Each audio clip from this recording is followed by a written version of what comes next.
வந்துட்டா. பாப்பா பாத்தியா? என் ஹஸ்பண்ட் இருந்தா வர சொன்னாங்க. அம்மா தான் இருக்காங்கன்னு சொன்னேன். குழந்தை நல்லா இருக்குல்ல? நீ பார்த்தல்ல? பாத்தம்மா, பாப்பா நல்லா இருக்கு. எனக்கு அதுவே போதும்டி. சரி வாங்க எல்லாரும் போய் டாக்டர் பாப்போம்.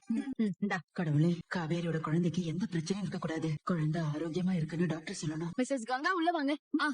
அக்கா வா போலாம். நீ வர வேண்டாம் காவேரி, அம்மா வரட்டும். ஏன்கா? ஒருத்தர் கூட வர்றான்னு சொல்லுவாங்கல்ல, அம்மாவே வரட்டும். சரி மா நம்மளதாம்மா கூப்பிடுறாங்க. என் புருஷன் கூட இல்ல. இப்ப என்ன, நான் தனியா உள்ள போணுமா? அக்கா ஏன்கா அப்படி கோவப்படுற?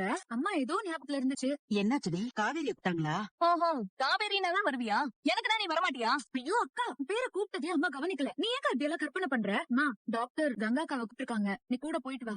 சரி. சாரிடி, நான் ஏதோ நினைப்புல இருந்துட்டேன். வா போலாம். நீ வரலையா காவேரி?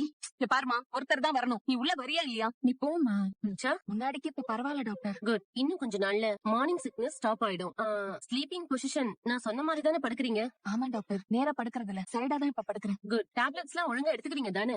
அதெல்லாம் எடுத்துக்கிறேன் டாக்டர். இன்னும் 2-3 விட்டமின் டேப்லெட்ஸ் எழுதி தரேன், அதையும் எடுத்துக்கங்க. இனிமே வாக்கிங் போகணும். உங்களை நல்லா ஆக்டிவா வச்சுக்கோங்க. நெக்ஸ்ட் மந்த் அடுத்த செக்அப்க்கு வாங்க. அப்ப பிளட் டெஸ்ட் கொடுத்துட்டு ரிப்போர்ட் எடுத்துருவாங்க. அவ்வளவுதாமா. ஏன் உங்களுக்கு ஏதாவது டவுட்ஸ் இருக்கா? இருந்தா கேளுங்க. அவங்கதான் குழந்தை நல்லா இருக்குன்னு சொல்றாங்கல்ல, அப்புறம் என்ன அவ்வளவுதானான்னு கேட்டுக்கிட்டு இருக்க. டாக்டர், இவளுக்கு ஒரு சந்தேகம், அதை கேக்குறதுக்கு தான் யோசிக்கிறா. அதையே நினைச்சு பயந்துகிட்டு இருக்கா. என்னம்மா, என்ன சந்தேகம் உங்களுக்கு? டாக்டர், நான் என்னோட அத்தை பையனை தான் கல்யாணம் பண்ணிருக்கேன். இப்போ க்ளோஸ் ரிலேட்டிவ்ல கல்யாணம் பண்ணா பிறக்கிற குழந்தைக்கு எதுவும் குறை இருக்கும்லாம் சொல்றாங்க. அத பத்தி நான் ஒரு ஆர்டிகல் கூட படிச்சேன். அதெல்லாம் உண்மையா டாக்டர்? 10 மந்த் ஸ்கேன்ல குழந்தை நல்லா ஹெல்த்தியா இருக்கு. growth எல்லாம் கூட கரெக்டா இருக்கு. நீங்க வீணா யோசிச்சு குழப்பிக்காம சந்தோஷமா இருங்க. ரொம்ப நன்றி டாக்டர். தினம் இதை நினைச்சு வேதனைப்பட்டுக்கிட்டே இருப்பா. அப்படி ஆகாதுன்னு சொன்னாலும் கேட்கவே மாட்டேங்கிறா. இப்ப உங்க பயம் போயிடுச்சுல? போயிடுச்சு. நீங்க போயிட்டு வாங்க. அக்கா என்னாச்சுக்கா? டாக்டர் என்ன சொன்னாங்க? இவ பயந்துட்டு இருந்த மாதிரி எல்லாம் ஒண்ணுமே இல்லடி.